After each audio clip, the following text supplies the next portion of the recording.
यदि आपको है कोलेस्ट्रॉल का प्रॉब्लम तो कौन कौन से फल आपके लिए बहुत बुरे हैं, आज इस पर बात करेंगे। टॉपिक बहुत ज़्यादा इंपॉर्टेंट है उन लोगों के लिए जिनको कोलेस्ट्रॉल का प्रॉब्लम है या उनके परिवार में किसी को कोलेस्ट्रॉल का प्रॉब्लम है।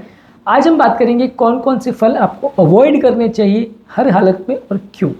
टॉपिक पर जाने से पहले जो लोग हमारे चैनल पर नए हैं उन्हें रिक्वेस्ट करूँगा कि चैनल को सब्सक्राइब करें ताकि साइंटिफिकली करेक्ट और यूजफुल इन्फॉर्मेशन के लिए आपको भटकना नहीं पड़े और आप इस इन्फॉर्मेशन का शिकार ना हो।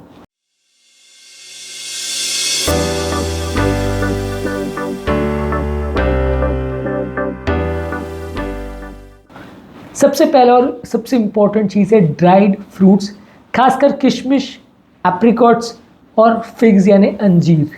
ये जो ड्राई फ्रूट्स है इसमें शुगर का कंटेंट बहुत ज़्यादा होता है। एक चीज़ आपको समझने की ज़रूरत है, ये ड्राई फ्रूट्स जो है कोलेस्ट्रॉल लेवल्स को इसलिए बढ़ाते हैं, इसमें हाँ थोड़ा बहुत ऑयल कंटेंट भी होता है लेकिन ऑयल से ज़्यादा नुकसानदायक इनमें मौजूद हाई शुगर कंटेंट होता है, हाई कैलोरी कंटेंट होता है। किसी भी फॉर्म में बॉडी में कैलोरी जाए, चाहे कार्बोहाइड्रेट के फॉर्म में जाए, चाहे शुगर के फॉर्म में जाए, चाहे फैट के फॉर्म में जाए, बॉडी अंदर उसको कोलेस्ट्रॉल में कन्वर्ट कर सकती है, जानना ज़रूरी है। यही कारण है कि डाइटरी रेस्ट्रिक्शन करने से आप 100% कोलेस्ट्रॉल को कंट्रोल नहीं कर सकते, क्योंकि 70 to 80% बॉडी में बनने वाला कोलेस्ट्रॉल ऑलरेडी लिवर के अंदर बनता है। तो यदि आप बिल्कुल जीरो ऑयल भी कर लें और यदि आप बिल्कुल कोलेस्ट्रॉल और तेल की वाली चीज़ें खाना बंद भी कर दें तो भी बॉडी लगभग उतना ही कोलेस्ट्रॉल बना लेगी। 20% तक का रिडक्शन आप देख सकते हैं, यानी अगर 200 आपका एलडीएल है तो 150 पर आ जाएगा या 160 पर आ जाएगा, लेकिन आपका 200 वाला एलडीएल 100 पर आ जाएगा या 50 पर आ जाएगा यदि आप ज़ीरो ऑयल खाना खा लेंगे या यदि आप तेल रहित कैलोरी रहित खाना खा लेंगे। तो ऐसा यूजली पॉसिबल नहीं है। ऑब्वियसली कैलोरी रहित तो पॉसिबल नहीं है, लेकिन हाँ कम कैलोरी वाला खाना भी आप खाएंगे, डाइटिंग भी आप करेंगे, तेल रहित भी खाना खाएंगे, लो कार्बोहाइड्रेट वाला खाना भी खाएंगे तो भी थोड़ा बहुत कोलेस्ट्रॉल तो बॉडी बना ही लेगी। जितना ज़्यादा आप रिस्ट्रिक्टेड खाना खा पाते हैं उतना कोलेस्ट्रॉल बनने का प्रोसेस कुछ हद तक कम हो सकता है, क्योंकि ऑब्वियसली ये कार्बोहाइड्रेट, शुगर, फैट्स यही सब बॉडी में जाके उसके रॉ मटेरियल का काम करते हैं जिससे आपका लिवर कोलेस्ट्रॉल बनाता है। और आप अपने खाने पीने को कंट्रोल करके 20% तक का रिडक्शन इसमें कर सकते हैं। ड्राइड फ्रूट्स ज़्यादातर अपने हाई शुगर कंटेंट और हाई फैट कंटेंट की वजह से नुकसानदायक है हाई कोलेस्ट्रॉल वाले पेशेंट्स के लिए। इसके अलावा आते हैं ट्रॉपिकल फ्रूट्स जैसे कि आम, पाइनएप्पल और बनानास। ये सारे ही नेचुरल फ्रूट्स में होता है बहुत ज़्यादा शुगर कंटेंट, और ये शुगर कंटेंट आपके कोलेस्ट्रॉल को बढ़ाने में काफ़ी इंपॉर्टेंट काम करता है। इसीलिए बहुत ज़्यादा हाई शुगर वाले फ्रूट्स को नहीं खाना चाहिए, और अगर इनको खाएं भी तो खाने के बदले खाएं। मतलब ये है कि बाकी चीज़ों को अगर आप कट डाउन करके इसको खा रहे हैं तो बॉडी लगभग वैसे ही बिहेव करेगी जैसा आप बाकी खाने को खा रहे हैं। लेकिन यदि आप खाने के बाद खा रहे हैं, जैसे आपने पूरा खाना खा लिया फिर एक आप मैंगो खा लिया, एक पाइनएप्पल खा लिया, एक केला खा लिया, हर घंटे 2 घंटे में आप 1-2 केला खा रहे हैं, आम खा रहे हैं, तो ये सारी चीज़ में शुगर कंटेंट जो है वो आपके बॉडी में जाके कोलेस्ट्रॉल में कन्वर्ट होगा और कोलेस्ट्रॉल कंटेंट आपका बढ़ेगा। इनफैक्ट फॉर दैट मैटर कोई भी फल अगर आप बहुत ज़्यादा मात्रा में खाते हैं तो उसमें आपका कोलेस्ट्रॉल बढ़ने का प्रॉब्लम होगा। तो इसलिए ये एक बहुत इंपॉर्टेंट तथ्य है जिसे जानना और समझना ज़रूरी है कि कोई भी फ्रूट अगर हम अत्यधिक मात्रा में खाएंगे तो कोलेस्ट्रॉल आपका बढ़ेगा। आप अगर कितना भी मात्रा में कोई भी फ्रूट लेते हैं तो उसमें कुछ हद तक फ्रूट शुगर रहता है, कुछ फ्रूट्स में कम, कुछ फ्रूट्स में ज़्यादा। आम, पाइनएप्पल, बनाना या ट्रॉपिकल फ्रूट्स, लीची है, खजूर है, ये सारे फ्रूट्स में कंपैरेटिवली शुगर ज़्यादा होता है, तो ये सारे आपका कोलेस्ट्रॉल ज़्यादा बिगाड़ेंगे। बाकी फ्रूट्स भी बिगाड़ेंगे, थोड़ा कम, कुछ डायरेक्टली बिगाड़ेंगे, कुछ इनडायरेक्टली। इनडायरेक्टली बिगाड़ने का मतलब ये है कि ये सारे फ्रूट जाके बॉडी में वज़न बढ़ाएंगे, जब वज़न बढ़ाएंगे तो इनडायरेक्टली आपका कोलेस्ट्रॉल का कंट्रोल बिगड़ेगा। तो इसलिए कोई भी फ्रूट्स ज़्यादातर मानेंगे अगर आप बहुत ज़्यादा मात्रा में खा रहे हैं तो कोलेस्ट्रॉल वाले पेशेंट्स के लिए अच्छा नहीं है। सीमित मात्रा में खाएंगे तो ज़्यादातर फ्रूट्स उतना नुकसानदायक नहीं होंगे। हाँ, लेकिन कुछ फ्रूट्स ज़्यादा नुकसानदायक है जिनके बारे में आज हम बात कर रहे हैं। इसके अलावा बहुत ज़्यादा नुकसानदायक है हर तरह के फ्रूट जूसेस। फ्रूट जूसेस के साथ सबसे बड़ा प्रॉब्लम ये होता है कि फ्रूट जूसेस पे ज़्यादातर जो फाइबर कंटेंट होता है फ्रूट्स का, जो कि फ़ायदे करने वाली चीज़ है, वो हम छन्नी से छान के फेंक देते हैं। बचता है खाली पानी और शुगर, थोड़ा सा विटामिन मिनरल बचता है, लेकिन वो बहुत ज़्यादा कॉन्सेंट्रेशन में नहीं होता है, कुछ ज़्यादा फ़ायदा नहीं करता है। आप फ्रूट जूस लेते जाते हैं तो चीनी पानी आप ज़्यादा लेते जाते हैं और ये शुगर बॉडी में जाके आपके कोलेस्ट्रॉल कंटेंट को बहुत बुरी तरह अफेक्ट करेगा, वजन बहुत ज़्यादा बढ़ाता है। इसलिए fruit juice is a big no अगर आपको कोलेस्ट्रॉल वैल्यूज़ को कम करना है। Fruit juice is a big no यदि आपको वजन कम करना है। ये फ्रूट से भी कई ज़्यादा नुकसानदायक है, खासकर इसीलिए क्योंकि बहुत ज़्यादा मात्रा में खाए जाते हैं। फॉर एग्जाम्पल आप ये देखिए कि अगर आप एक एप्पल को खा रहे हैं तो 1 या 2 एप्पल खाने के बाद आपका पेट भर जाएगा और आप उसके बाद और एप्पल्स नहीं खा पाएंगे। लेकिन जहाँ सवाल फ्रूट जूस का है तो 5 या 6 अगर एप्पल्स को आप क्रश करते हो तो मे बी आपका 1 ग्लास जूस बनेगा और उसको आप बहुत ईजिली पी सकते हो। उसके बाद एक और भी पी सकते हो, यानी मान लीजिए बहुत ईजिली आप 8-10 एप्पल्स का जूस भी पी सकते हो। लेकिन 8-10 एप्पल्स खाने में आपके पसीने छूट जाएंगे या मे बी आप कई घंटे तक उसके बाद खाना नहीं खा पाओगे।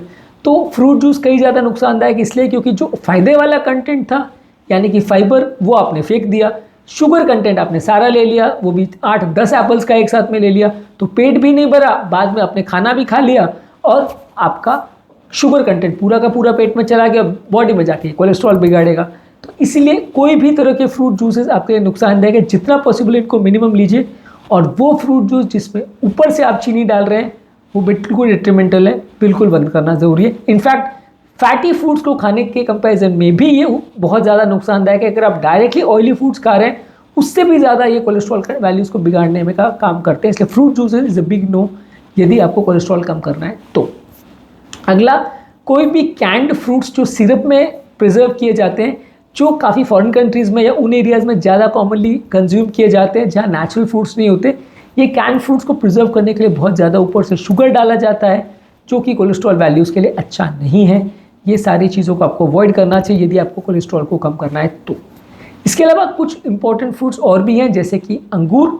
अंगूर में होता है बहुत ज़्यादा शुगर कंटेंट और बहुत ज़्यादा शुगर कंटेंट होने की वजह से इसे कम मात्रा में खाना मुश्किल है। कम मात्रा में खाएं तो उसमें मौजूद रेस्वेराट्रॉल आपके लिए मददगार है, आपके कोलेस्ट्रॉल कंटेंट को कम करेगा।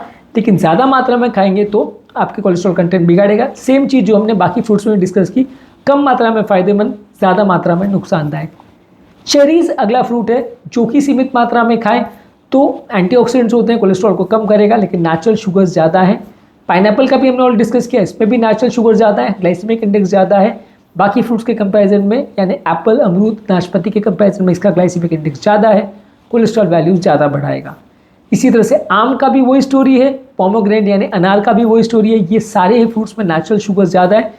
जो मीठे फ्रूट है अगर आप वो ज़्यादा खाओगे तो कोलेस्ट्रॉल वैल्यूज़ कभी कंट्रोल नहीं होगी। इसलिए जो लोग आपको ये कहते हैं कि तेल बंद कर दो और फ्रूट्स खाओ बहुत ज़्यादा जिससे कोलेस्ट्रॉल कम हो जाएगा, वो बिल्कुल गलत है। आप ज़्यादा फ्रूट्स खा के ट्राई करके देख लीजिए 1 महीना कि आप पूरा 0 ऑयल खाना खाइए और बहुत ज़्यादा फ्रूट्स खाइए, आप देख लीजिए आपका कोलेस्ट्रॉल वैल्यूज़ 5% का भी फ़र्क पड़ जाए तो शायद बहुत बड़ी बात है। इनफैक्ट आप बहुत ज़्यादा फ्रूट शुगर्स वाली चीज़ें लोगे, नॉर्मल से ज़्यादा खाओगे तो हो सकता है आपका कोलेस्ट्रॉल का कंटेंट बिगड़ ही जाए, सुधरेगा नहीं, और सुधरा भी तो मे बी 5% से ज़्यादा फ़ायदा नहीं मिलेगा। तो अगर आप 0 ऑयल खाना रिकमेंड करते हो या बिल्कुल तेल बंद करना रिकमेंड करते हो तो ये बिल्कुल मत मानिए कि ये करने से आपका कोलेस्ट्रॉल वैल्यूज़ नॉर्मल आ जाएगा। 10-20% का रिडक्शन मिल सकता है, वो भी शर्त ये है कि आप उसके बदले कोई और मीठे कार्बोहाइड्रेट वाली चीज़ें या एक्स्ट्रा फूड्स ना लें, सब्जियों पर ज़्यादा फोकस करें, होल ग्रेन्स पर ज़्यादा फोकस करें, लीन प्रोटीन्स, हेल्दी फैट्स पर फोकस करें। ड्राई फ्रूट्स भी इस मामले में यदि मैक्सिमम 30 ग्राम तक लिया जाए तो फ़ायदेमंद है, ज़्यादा खाएंगे तो नुकसान होगा। तो ये सारे ही फल बहुत सीमित मात्रा में लिए जाए तो शायद थोड़ा बहुत आपको फ़ायदा ही करेंगे, ज़्यादा मात्रा में लेंगे तो नुकसानदायक है। Fruit juice is a big no, कोई भी फल का जूस ज़्यादा मात्रा में लेंगे तो कोलेस्ट्रॉल बढ़ाएगा। तो आज का टॉपिक का टेक होम मैसेज है कि फ्रूट जूस बिग नो, अगर आपको कोलेस्ट्रॉल कम करना है तो ज़्यादातर मीठे फल ज़्यादा मात्रा में खाना तो बिल्कुल मना है, और थोड़ी मात्रा में खाएं, टेस्ट के लिए 1 आध पीस खा ले तो चलेगा, पर बहुत ज़्यादा मात्रा में ना खाएं।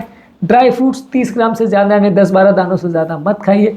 इनफैक्ट कोशिश करिए कि ज़्यादातर फ्रूट्स को आप बिल्कुल सीमित मात्रा में लें, सब्जियों को ही ज़्यादा फोकस करें यदि आपको कोलेस्ट्रॉल कम करना है तो, क्योंकि ये ज़्यादातर फल कंट्रोल करना मुश्किल होता है, सब्जियों को ओवर ईट करना मुश्किल होता है, फ्रूट्स को ओवर ईट करना बहुत आसान होता है। बहुत आसान होता है कि आप बहुत ज़्यादा अंगूर, बहुत ज़्यादा खजूर, बहुत ज़्यादा चेरीज़, बहुत ज़्यादा पाइनएप्पल खा जाओ, तो इसलिए ओवर ईट करना इनको ज़्यादा आसान होता है, इसलिए इनको आपको अवॉइड ही करना पड़ेगा, मन को मनाना ही पड़ेगा यदि आपको कोलेस्ट्रॉल को कम करना है तो। आज के टॉपिक में हमने बात करी कौन कौन से हैं वर्स्ट फ्रूट्स यदि किसी को कोलेस्ट्रॉल वैल्यूज़ कम करना है तो, कौन कौन से बेस्ट फ्रूट्स, कौन कौन से बेस्ट वेजिटेबल्स, ये भी हमारे चैनल पर वीडियोस अवेलेबल है, उनको चेकआउट ज़रूर करिए तो आपको एक बेसिक आइडिया मिल जाएगा, एक लिस्ट आप बना पाओगे बेस्ट फ्रूट्स और वेजिटेबल्स के बारे में। उम्मीद करूँगा कि आज के टॉपिक में कुछ नई बातें जानने को मिली होगी। जो लोग हमारे चैनल पर नए हैं उन्हें रिक्वेस्ट करूँगा कि चैनल को सब्सक्राइब करें ताकि इंपॉर्टेंट और क्लिनिकली यूजफुल कंटेंट के लिए आपको भटकना नहीं पड़े और आप मिस इन्फॉर्मेशन का शिकार ना हो जाए।